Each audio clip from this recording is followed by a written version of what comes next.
Hey there, hi there, ho there, friends, and welcome to the newest edition of the podcast. Welcome to the New You, which is produced and sold free of charge by the Gainesville Community Counseling Center. My name is Larry Green. I am the clinical and executive director of this wonderful nonprofit mental health center, and I am joined today by Connor and Ely, two of our fantastic therapists. Wave and say hi. Hi. Hello.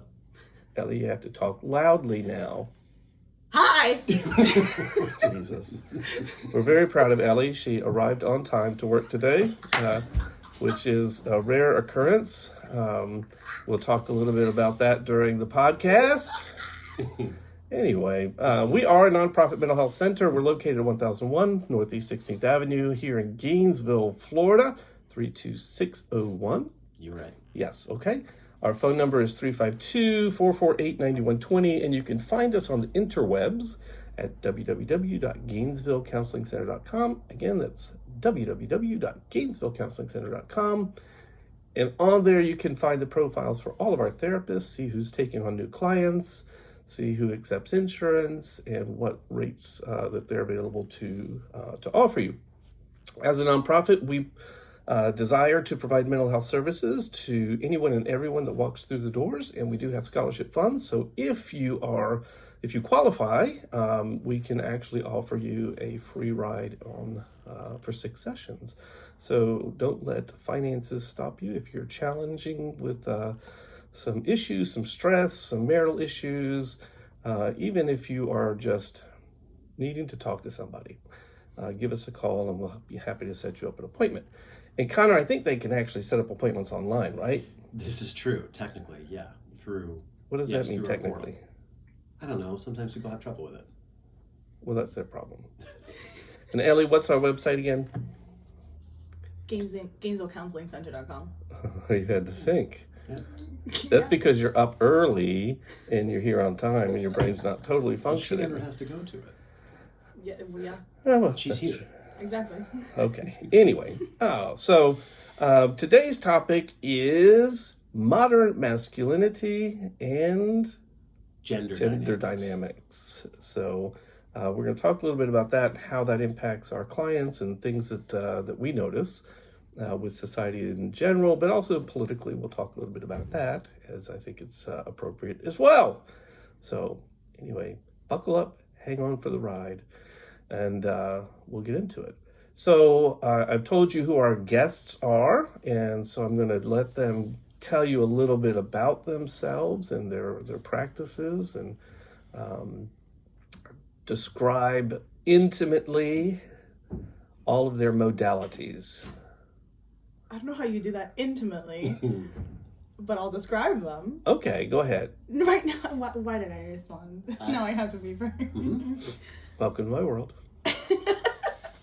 My name is Ely. I mostly work with the modalities of existential therapy, cognitive behavioral therapy, EMDR, some DBT, kind of an eclectic approach, but usually my primary lens is through existential therapy.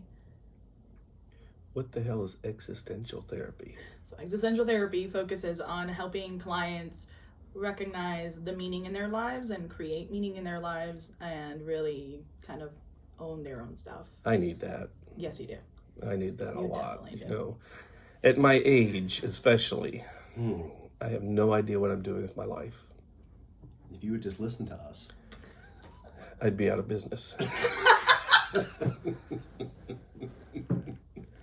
Anyway. Touche. Y también él habla español, así Sí. que si necesita ayuda en español, le puede llamar a nuestra oficina.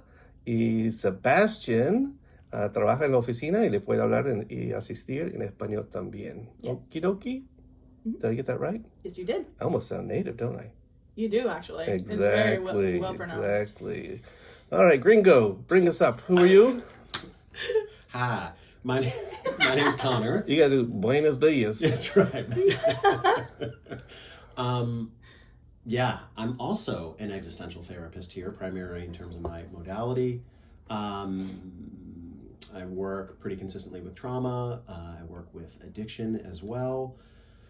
Meaning making, as Ely said.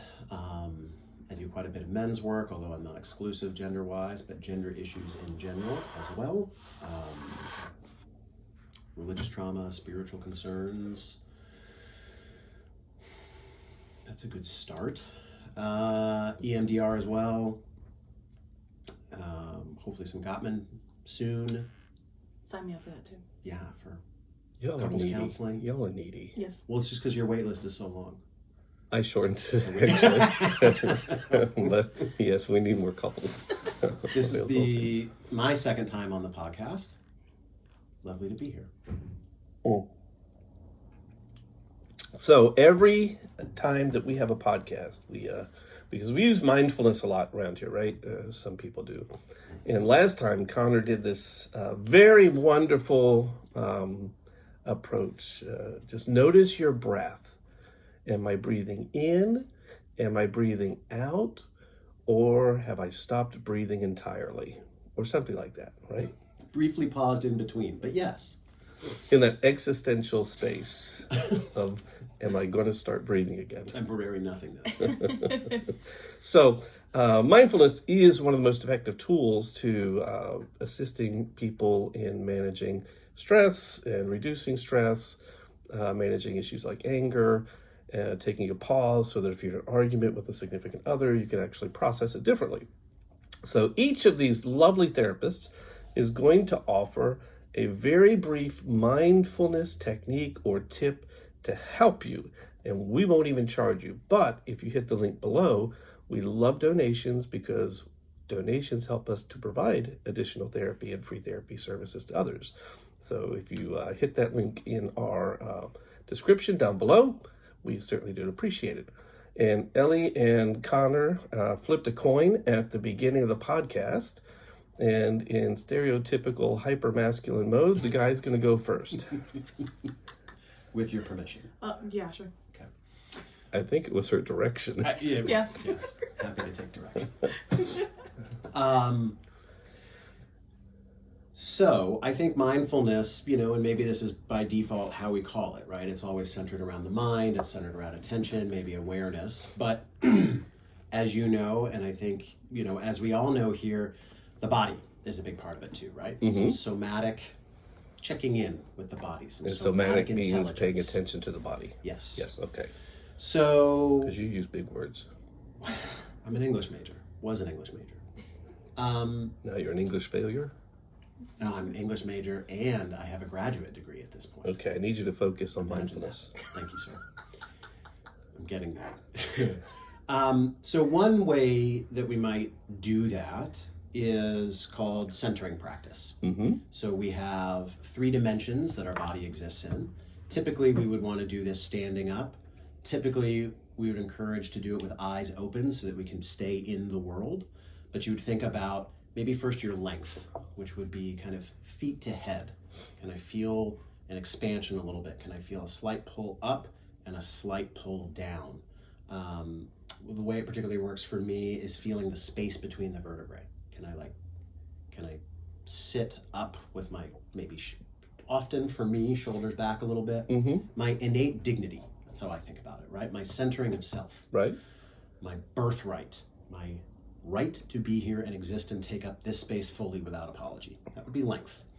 And then we have width to the side. I have a lot of width. Many of us do. And width would be, yes, the sides of the body, oftentimes, down the ribs and the hips, feeling where your clothes, maybe interaction with your clothes and the sides of the body. But also I like to think about that in terms of being relational, my community. Who are those people around me? So now we have self and other, individual and community, length and width. And then we might think depth as well, front to back. Yeah, so the back of the body, ideally feeling supported, feeling history behind me, maybe my ancestors behind me, right? The past that I'm carrying, hopefully supported by. It sounds like you think ghosts are back there. I think that's a separate podcast. Oh, my bad. Yeah, my ancestors are back here, right? All those people who came before me, that genetic gift, me being the point of that arrowhead for now. And then what happens after that, right? What happens in the next 7 generations? What's happening in front of me, the front? So length, top to bottom, width, side to side, depth, front to back, and then centering around a value, how I want to show up in the world. So for me today, that might be authenticity, showing up from my genuine self. That sounds like a long process. Yeah. 2 minutes. 2 minutes. That's all it takes. Yeah, 5 minutes would be great. All right. And you should do it standing up and in a quiet place, or can you do it anywhere you are? I think anywhere that you feel relatively comfortable and safe. Yeah. So for college students who might be listening to this, which I don't know why they would, they should be in class right now, then they could do that in class if they're preparing to take an exam, or they're experiencing maybe some anxiety just from being in class. Sure. They can do that. And I would say the vast majority, particularly of undergraduates, although not exclusively, the vast majority of UF students that I see are head heavy, right? Mm-hmm. I would put myself in that category as well. So dropping into the body, understanding that I'm not having to carry myself up, right? What would it be like to be more fully embodied? Showing up in a room, being able to present information, have someone look at me without apology, not trying to shrink away from that. Okay. But yes, that could happen in a chair, that could happen in 30 seconds. The repetition, particularly with somatic work, is key, right? So if I have some reps in, then yeah, I might have 10 seconds before I stand up for my presentation.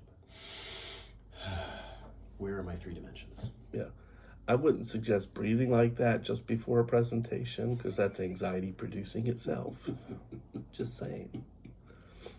But imagine there you go, nice, calm. There you go. Okay. Anything else? Is that it? For now, that'll be good, yeah. Good. Senora Fuentes? So my tip is more so for when someone is in a stressful situation. I think that those are the times that it's hardest to really kind of hone in on your breathing, because your heart is really agitated, and when the heart is that high, you're not going to want to take deep, slow breaths necessarily first. I think it's easier to first start with grounding your feet. I think sometimes when someone's maybe having an argument, instead of thinking about what is it that I'm going to say next or how I'm going to respond, it would be more effective if you start just focusing on digging your feet down onto the ground until your heart rate starts to lower, and then start applying those deep breathing techniques. So what that will do is engage your frontal lobe more, the part of your brain that is associated with executive functioning and decision making and critical thinking. And in an argument, you might not be able to engage that part of the brain while you are already activated. So I would recommend first focusing on a sensation in your body that can be kind of intense and interrupting your thoughts. So for me, that's when I dig my feet down into the ground, but it could be something else. So you can maybe dig your nails in a little bit, don't hurt yourself, but just kind of focus on a body sensation while you're listening to the other person speak. Okay, all right. So there's also, I use chocolate a lot, dark chocolate in particular. No, seriously. Yeah, I've recently learned about right? this. I'm going to write a paper on this one time. But dark chocolate, you put it on your tongue. Don't eat it. Just let it melt. And then you follow the flow and the taste as it enters the rest of your body. Not only is dark chocolate beneficial for ADHD, so if you have ADHD, it has been proven to be effective in helping you manage it. Don't look at me like that. I read the one paper. I don't remember where. It was there. That's enough for me. It's a bad face. Do you look at your clients like that? Mom says that too. Oh. Swing. Anyway, and you just follow the taste down into your body. Nobody knows you're doing it except for you, but it allows you to distract yourself from the stress, anxiety, and enjoy some lovely chocolate. Although dark chocolate is where it's at. It doesn't taste very good. Yeah, not my favorite. Not my favorite. I mean, so I use dark chocolate because squirrel. And sometimes my wife will just hand me some dark chocolate, which is my cue that I need to shut up because I'm apparently all over the place. We don't have any here. I don't need any right now. I'm doing this intentionally. Yes. Oh, okay. Anyway, but you could do it with any type of candy, anything with flavor. So coffee, you can use it with coffee, you can use it with peppermints, Reese's peanut butter cups, frozen ones, and let it defrost. That takes a long time. But anyway, you have to bite that one and then chew and let it melt. But anyway, anything like that just kind of redirects your mind. So, and that's how I got this body. So, anyway, we're going to transition now. Okay. And we're going to talk a little bit about an issue that I think affects many of our clients, whether they recognize it or not. And that is, how does masculinity, and how do we distinguish between modern masculinity, like what is that, as opposed to toxic masculinity, like what is that, and why that's relevant and important in the lives of people, whether they realize it or not. And we're going to also talk about feminism and what that's about, and the different forms of feminism, because certainly if you were to approach a feminist from another country, their idea of feminism would be very different. For example, in seminary, I had a German theologian who was one of my professors, and she always had difficulty understanding American feminism, because feminism in her country, she perceived it to be very different than feminism here in the United States. Not saying one is right or wrong, it's just a reality that exists. So let's talk about masculinity and how that plays out in the world. Where do we see it? How do we notice it? How do people identify whether they're being appropriately masculine, right? And of course, right now, we're probably talking about a cisgender male in a heterosexual kind of a situation, but not necessarily. But that's kind of the thing. So, so talk to me a little bit about how do you define masculinity, whether it's modern or toxic? Which one do you want to do first? You're asking a couple of existential therapists to define a concept. The answer is always, what do you think? It depends. Yeah. My impulse would be to start with modern masculinity so that then we could compare toxic masculinity to that. That's what comes up for me. Okay. Do you agree? Yeah, I agree. Okay, so there's no toxicity here. You're in agreement. So let's talk about modern masculinity. But, when Rush, he shall not be named, Limbaugh, was on, he would describe modern masculinity, I think, as the wussification of the American male, meaning that the male had somehow lost power in control in the world. The old version was no longer, his version of masculinity, right, is no longer acceptable culturally. So talk to me, what does modern masculinity look like? Where did it come from, and how do we identify it to help others? Like, are you a modern masculine person? I hope so. Yeah. Well, what the hell does that mean? Identity, yeah. Yeah. Go ahead. Great. My mind is going more towards thinking about masculinity during modern times. Like, not necessarily this definition of what is a modern man, but rather what is a man in modern times. And I'm thinking about how in modern era, there haven't been as clear-cut gender roles for men as much as there have been for women. So more traditionally speaking, a lot of times young men would maybe come to a certain age, there would be some kind of rite of passage that they would go through, and then they would transition from boyhood to manhood. And that doesn't really seem to be things like that in place structurally in our modern era, ever since we started to see shifts in the gender dynamic where women started to go into the workforce. Right.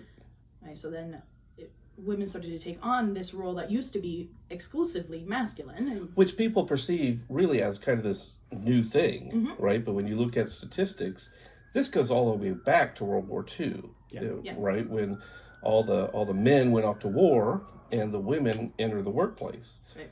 And so at the return, at the end of the war, you saw a huge increase, not in birth rate, but in divorce rate, right? Because the women began to assert themselves, shall I say, and refused to go back into Betty Sue homemaker or whatever the term is, and being barefoot and pregnant in there. So it's not a new thing, right? But there were still transitional periods in that era that the gender roles were still, I think, more clearly identified. But I think that's where the shift started. Yeah. But we get focused on this. It's this new thing that these young people. Well, no, those would be the baby boomers, right? The right. It's the baby boomers who introduced this modern masculinity. Anyway, go ahead. Sorry. Yeah. Well, and so throughout those changes, women started to take on more roles, right? They started to take on more expectations, where it wasn't just you're gonna take care of the children, you're gonna take care of the home cooking. You're also going to now work and be able to provide funding for yourself and housing for yourself and for your family. So it was kind of like women shifted into this place where they're now taking on both roles.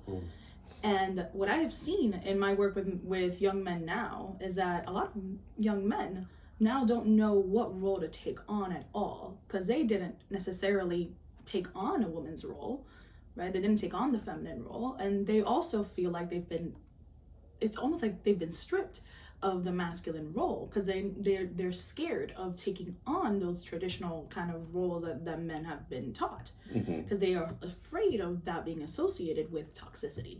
And so the tasks that men historically have been tasked with, what would those be? Just providing funds for the family, being able to being able to protect from other men, other dangers in the environment, or being able to provide some kind of housing and finances and food. Those are the more traditional roles. The provider, protector. Right. So you're suggesting that they don't know how to do that, or some men feel like they can't do that because that might come across as being toxic or controlling, or like they're disempowering women somehow because they're taking on that role. So as you think of clients that you might have worked with in the past, how has that kind of played out in your work with either an individual male or a couple? a great threat. No, you go ahead. Well, two things. Quickly, I want to say, I I agree with looking at this as a kind of post-industrial issue, and I want to say out loud, I think it's underemphasized, or I don't think I'm the only one that believes, but I believe that part of this also is that veterans coming back from World War II, the vast majority of which were men, were traumatized in some way, right? This is supposed to be the Great War. They're coming home to wonderful victory. Everybody was celebratory. We've got ticker tape parades all over the place. But those men are coming back with some form of trauma. In World War I, we would call it shell shock, right? After the Vietnam War, we evolved into PTSD as a label for it. But they're in between during a huge conflict, right? Where, yes, America is victorious and we're returning home. But we're returning home to, now the roles have shifted, right? So we're not equipped to deal with trauma from war. We're not equipped to deal with any sort of shifting roles. Perhaps gender roles are changing. And although certainly I don't think they were using these words at this time, the privilege to be able to come back and reestablish gender roles, right? Like, oh no, I'll just take that job back over, thanks, right? And I have the right to do that, maybe by being a veteran, but certainly by being male, right?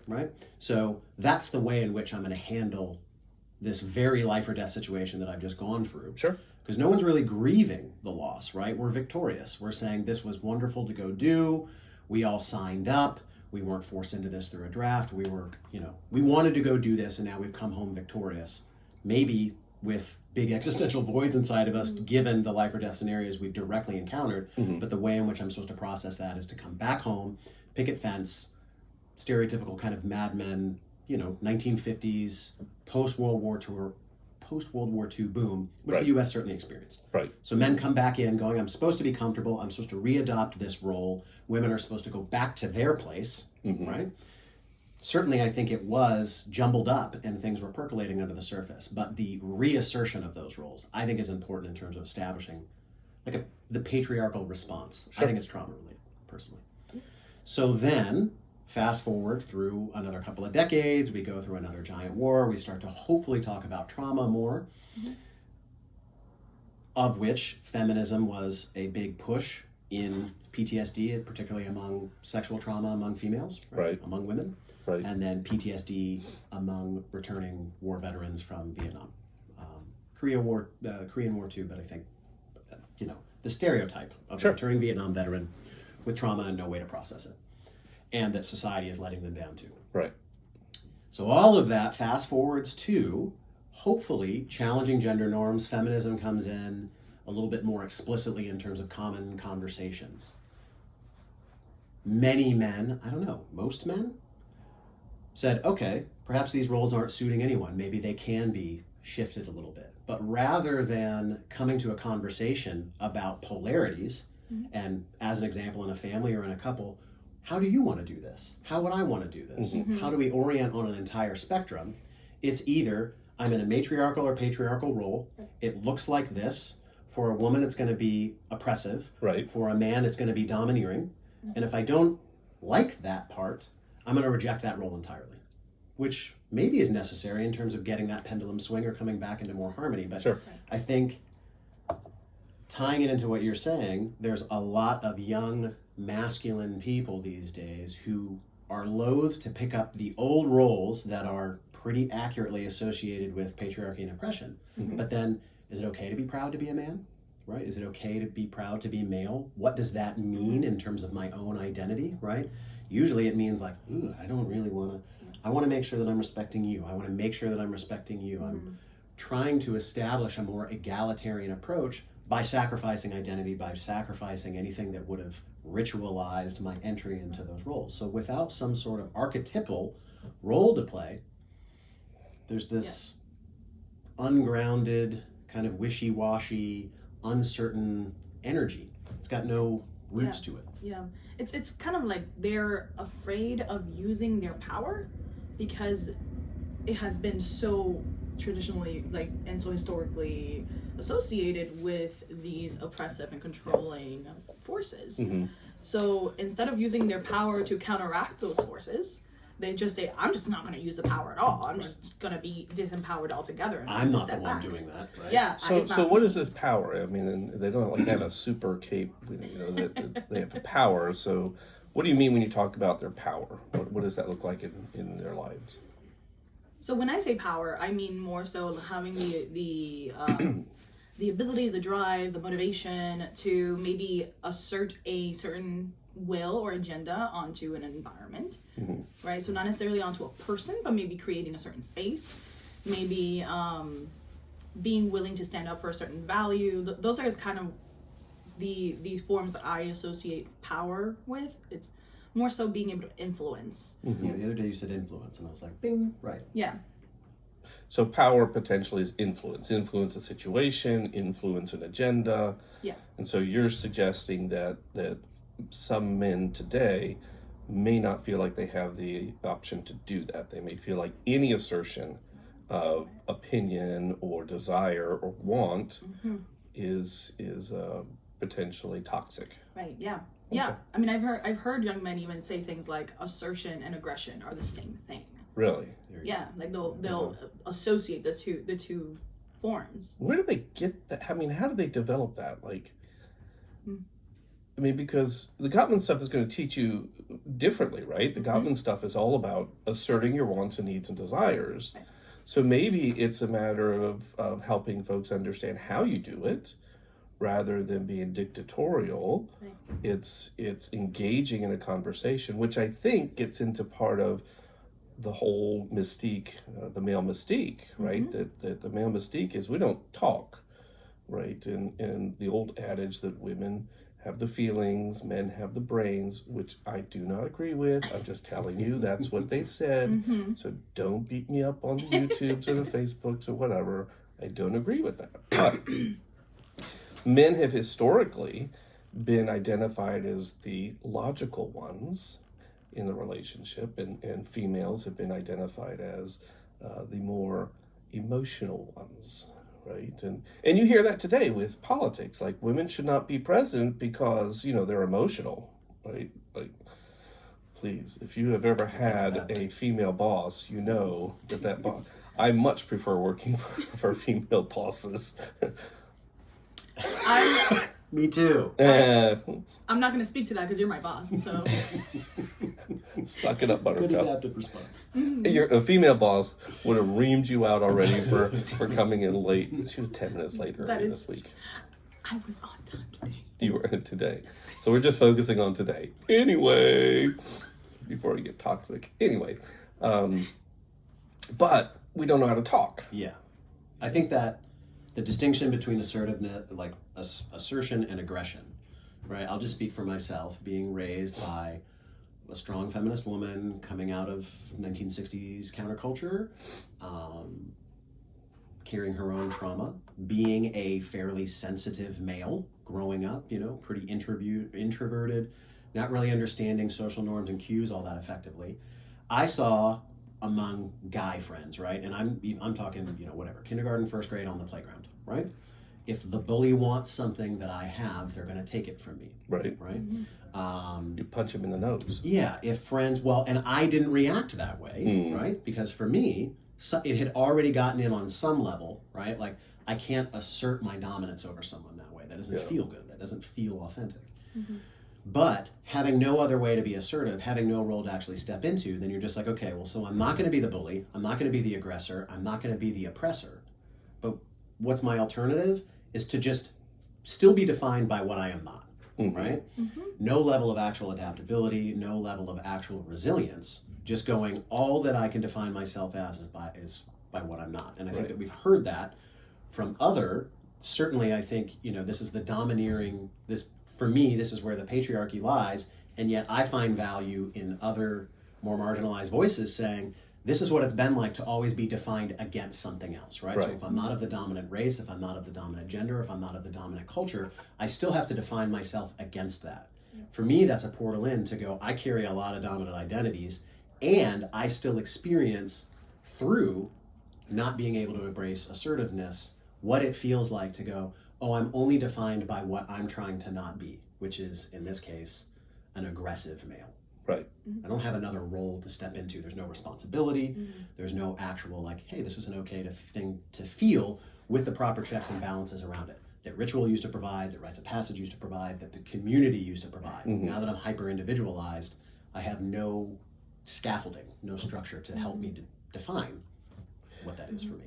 Well, and I think socially that's you know that is still pushed in many ways, right? That either you fit the stereotypical male mystique model, or you are, I don't want to say the derogatory terms that we are called, but we're called all sorts of derogatory terms because we have these things that are called emotions. Right? Like guys, I mean, don't you work with guys and they have like two emotions, and what are they? Anger and happy. Anger and happy. If you ask them anything else, they'll say, I don't know. Like, what are you feeling? Right. I don't know. Are you happy? Are you sad? Are you, I don't know. I don't know. I feel okay. Right. But they know when they're mad, right? Because culturally, that's one emotion that males have been accustomed to demonstrating. And so any other emotion, they're like, I don't know what the hell you're talking about. Right? And it's interesting because, you know, coming back to this question you asked me about how this impacts my clients, and I've seen in individual and couples, it's interesting because in both of those situations, when they finally stop rejecting those emotions and they finally stop maybe rejecting what is traditionally feminine, they actually are able then to step into a more masculine role. It's like it's blocking them from really honing in on their power in a way that is authentic and true to who they really are. Right. I think underlying a lot of it is fear. Yeah. I was just going to say, if I'm afraid of that power, right, I actually don't want to step into the responsibility required to wield that power. Right. The more full knowledge of the impact of those things, right? So here I have a bunch of other people telling me, hey, this is how you're impacting me, right? You know, this is your mansplaining, or this is you spread out too much, right? This is all the ways in which you're starting to impact me. I'm adopting those things with guilt, or I think even more accurately, shame. Shame. This is where Brene Brown is so good on this, Yes. right? So now I have an adopted shame narrative as a way to try and prevent myself from oppressing anyone else. But I have not actually stepped into any individual responsibility. I've not stepped into any sense of actual empowerment. And then I think I see a lot of divorced men on the other side, myself being one of them, who go, oh, wait a minute. I never cheated on you. I always brought home the paycheck. I kept a roof over our home. I signed all the covert contracts that I don't lay hands on kids. But my partner still wants to leave in midlife? Like, what more do you want of me? And then on the other side of divorce, they go, I was a zombie for 15 years. There was no spark in anything. Yeah. So I fulfilled all the social roles that somehow, magically, I was expected to adopt. Or, you know, if you even say to someone, who told you that that's what you were supposed to do? I don't know. It's like you didn't add anything negative, but you also didn't add anything positive. You didn't step into that aliveness that might come from, like, yeah, okay, I have some level of power. And then Do you know what emotionally focused therapy is? Yeah. Yes. Right. So, so I've done the training for emotionally focused therapy and used to use that exclusively. Men hated it. Hated it. Right? Because, I mean, it's a great model, right? But getting a man to engage beyond task-oriented things to the more relational, to step away from a defensive posture and to be able to empathize and understand, right? And to be able to enter that other world sometimes is a challenge. Now, I'm not saying that's at all exclusive to males, because I've had lots of females also that have had challenges. But we're talking about masculine right today, so. Let me ask you this real quickly, and maybe this is just my experience, but after that resistance, right, when they pop, what typically happens to the man who then touches his feelings for the first time? He cries. Yeah. They sob. Yeah. They absolutely break. Everything shatters, right? All that stuff I've been holding back to, it's a torrent. Yeah, right. And that's another thing, that they're ashamed of the tears. They're ashamed of, because that is a quote unquote feminine thing to do, right? Boys are still, especially in the South, boys in many cases, not all cases, but in many cases, a boy falls down, scrapes his knee and cries. People are more inclined to say, wipe it off and get on going. If a little girl falls down and skins her knee, she's scooped up and she's held and she's cuddled. So she gets to, I'm not saying that's right. I am not saying in every case that happens, but in the Deep South, a hyper-masculine area with very, very ultra-religious communities that are still filled with a very masculine hierarchy, it's there. Yeah. Right? Cowboy up, rub some dirt in it. Suck it up, buttercup. Suck it up. Yeah, right. And so, and I'll just tell you, all of my kids heard the suck it up, buttercup. I didn't care if you were, I screwed up all my kids. Suck it up, buttercup. Across the board, right? Regardless. Equal Regardless, treatment. I didn't care if Equal they were mistreatment. right. My son, my daughter, suck it up, buttercup, right? And that was mostly my wife, but anyway, I just followed along. So, but Right, it wasn't your fault. no, nothing's. I'm the perfect dad. And, yeah, so. I am the reason my kids are in therapy. It's job security. Look, you got to make a living somehow. We're going to fix all the kids. Listen, they're not. Let me do the ethical disclaimer. None of my kids go to therapy here. No. We don't do that. Not official. I don't want y'all to know that much about me. We do process in the waiting room sometimes. Sometimes. Fair enough. I do too. Yes, you do. Yes, That's you do. right. Anyway, as this morning. Anyway, so getting to this modern masculinity, it's about potentially learning to navigate different roles that have historically been identified as male or female, and dare I say, being flexible and learning to negotiate and understanding that what we grew up with as far as how men and women, were socialized to do things, doesn't mean that we have to bring that into our current life. That we have the opportunity to be engaged with our partner or significant other in ways which are different. And I think many of the younger generation that I see that are in relationships are doing that. Maybe not as well as they should or could, right? So there's still some resistance, but I think this generation behind me has done a phenomenal job with kind of pushing aside a lot of those older belief systems and trying to integrate more mutual understanding. And but I think now in our current context, we've certainly shifted, it seems, at least politically, right? That you are either one or the other, right? That you are either this way or this way. And so you either are the very strong, opinionated, in control head of household, or you are a wuss. There's no in between. And we call that first one traditional, right? Traditional meaning of the past 5, 6, maybe 7 decades, or right? Toxic. Not 1,500 years, Yeah, right? we I also think call that's it toxic. that's important to look at, is that when we say it's traditional, we mean through a very American lens of the past few decades. That's true. Traditional masculinity, I would argue, allows somebody to find the masculine and the feminine within themselves. Didn't the Native Americans have that? There's all sorts of, imagine this, gender on a spectrum, right? I did want to ask you, I don't want to put you too much on the spot, right? But what do you think maps over if you're seeing this in a younger generation where I would say, there is more gender fluidity, there is more overt recognition of gender on a spectrum. Is it a chicken and egg thing? Do you see one as coming before the other in the sense of perhaps some of the gender roles are being played out more healthily in relationships, but also people's conception of gender is shifting. More open?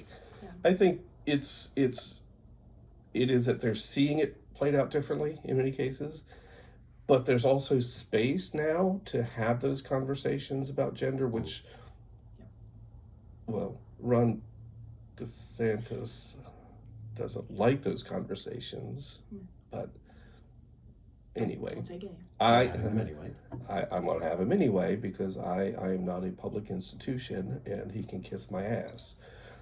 Anyway, that will not be edited out. It'll be there for everybody. Anyway, but I think people are experiencing that, in their parents in many cases and seeing those relationships. And then in the culture, just being more open to conversations. And even though right now we're in a very tenuous spot with regard to the politics involved with those conversations, there still is this openness to have those conversations and to kind of explore them and to be allowed to live them out as best you can, safety-wise. So I think it's been a kind of a continuum, a shift. Like when I think of growing up, we didn't talk like that. We didn't talk about that. We didn't, we had Uncle Johnny, who was just a confirmed bachelor. And in my time, because I'm older than you by a few years, a confirmed bachelor was code for he's gay, right? But we didn't talk about that. We just called him confirmed bachelor. And then the spinster was typically, not all spinsters were, but it was a lesbian, right? And then the notion of transgender has always been there. But again, we didn't talk about it. It was fetishized early on. And like many issues related to sexuality, it was demonized through the mental health and the medical community through that wonderful DSM, which thankfully has removed it, right? I still take issues with some of the stuff for gender dysphoria and how we do that, but that's a whole nother topic. But I think it's been a slow cultural shift which will continue to occur, which impacts how we live out our gender roles within our relationships. Yeah. So I don't know. Did that answer the question? For me, yeah. Yeah, Okay. I think it's going to be really interesting to see in the coming decades Mhm. how the younger generations start to play with those roles. Like for the way that I think of it, it's like we're in the midst. I feel like we're in the midst of a gender revolution, Mhm. or some kind of. Well, and before it was a sexual revolution, right? Yeah. So let's shift quickly to a little bit about feminism and what that is and how that impacts relationships in general. So, what Just is that tiny little topic. Yeah, just that one. We have like 3 minutes left before our 11 o'clock Yeah. appointment. You're okay. Keep going. Okay, With permission. I'm just making sure. Now you're worried about being on time. I'm worried about my client, sir. Oh, anyway, and we'll have another conversation later. What was the question? What a good Feminism? approach into Right. Uh-huh. Right. Yeah. Feminism. Sorry. Display my assertion. Well, okay. So I feel like feminism has had so many different definitions. Mhm. There's so many different ways. Different ways. Then nowadays it just feels like it's like, what's your brand of feminism? Like, what's your definition of feminism? Basically, Mhm. the way that I define it is usually just what benefits women and brings them into a higher Mhm. power. I think the challenge becomes that for many hypermasculine men, feminism is seen as a denial and a rejection Mhm. of all things men, which kind of plays into what does it mean to be modern male, Mhm. right? And so they see it as an imposition of one over the other, Mhm. which my German professor, that was her issue, that she experienced feminism in this country as being about oppressing men and getting retribution, which I'm not saying is the case, but that was her perception, just sharing it. But being able to assert yourself, Mhm. right, is I think part and parcel of changing the culture, and doing so in a way that doesn't result in you being rejected, abused, yelled at, mansplained, leg-splained, whatever it is that those guys do, right? Yeah. But it's about being able to simply be and to have power Mhm. and agency to make decisions in life. And I think in couples, especially when we're working in couples, we have that balance that we have to navigate. Like, how do you balance feminism and this modern masculinity and blend them together so that both needs are met? Yeah. Sometimes I think it goes in such a wildly extreme direction though, Mhm. because sometimes I think feminism will tell us that you have to be like almost like rigid Yeah. in that assertion, and in that there's like no flexibility there, Mhm. where in needing a man for anything, it's then stigmatized because then you're not an independent woman Mhm. suddenly. So there are some downsides to that, Mhm. where like it kind of keeps men in this place where they can't really step into those roles that would be pro-social Mhm. and helpful, because women are in this place where I need to be independent and completely uninfluenced by men. Mhm. Mhm. Is that possibly because historically what would happen is um, women would come to a man and process something, and the man would solve the problem Mm-hmm. and step in and say, let me fix it for you, Yeah. which is the old style of I call that man brain, right? Like, you're coming to me with a problem. I don't know how to address your emotions and relate to those and empathize with those, so I'm going to fix it for you. Mm-hmm. Which, the negative consequence of that is often women aren't stupid. They know how to solve their own problems. Mm-hmm. They're just coming to you to say, this really sucks, and I was frustrated by this. That's it. Yep. And so, in that process, interaction is very prominent in couples, right? And so being able to process the day and turn that part of your brain off that wants to fix or resolve the problem and just empathize, for many guys, is such a hard thing to do. Can't do that if you don't recognize your own emotions. Right. Can't empathize with another person's emotions if you can't recognize your own. Right. So it's like a dance, right? The blending feminism into a relationship is not about one overpowering the other, because that's not a healthy thing either, right? In a relationship, it's not healthy for the man to dominate the female. It's not healthy for the female to dominate the man. Mm-hmm. But what is healthy is egalitarianism, and being able to express your wants and needs and desires in ways which result in them being met consistently.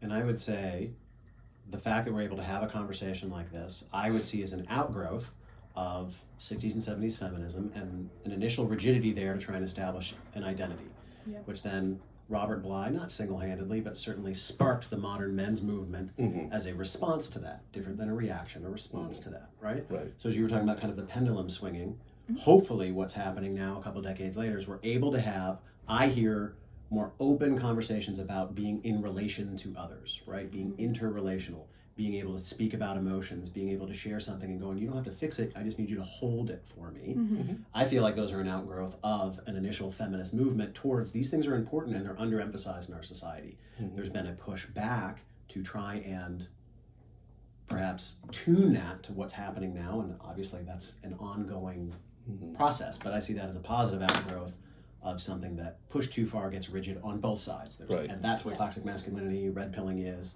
too far rigidity on the other side, as we were talking about. Here we are hopefully having a conversation about what's it like to live in relationship to other people. I see that as a very positive outgrowth of more of a feminine approach. Well, we'll pick up, we may do a second round on this, but here's what happened. This is, I'll just end with this. So a lot of times guys will say, and again, it's not just guys, but it is predominantly men who will say, when my partner comes to me and is sharing this stuff, I don't know what to do. I don't know how to hold it. I get confused because sometimes she wants me to solve something or give an opinion, and other times she doesn't. The simple solution is ask her. Like, she knows what she needs. She knows what she wants. Are you just venting, or is this a time that you need me to think of a solution and help you solve the problem? And they're like, I can ask that? Yes, you can. And the partner will be over there going, yes, ask. But how vulnerable is it for some males to ask as opposed to state something? Right. Because I'm asking to say, I don't know. Yeah. To Am I appear as allowed if to you say don't know. I don't know? Yeah. So stay tuned. We'll have to do another round of this. Ellie's pushing because she wants to show up on time for a client for once, and that's great. I'm proud of her. That's great, and I love that about her. Now, if we can just get her here on time in the mornings, that'd be perfect. On time today. I was here on time. She was here on time today. Anyway, I am Larry. This is Connor and Ellie, and we appreciate you taking this time with us. Again, you can reach us at 352-448-9120 or on the interwebs at www.gainesvillecounselingcenter.com. Peace. Until next time.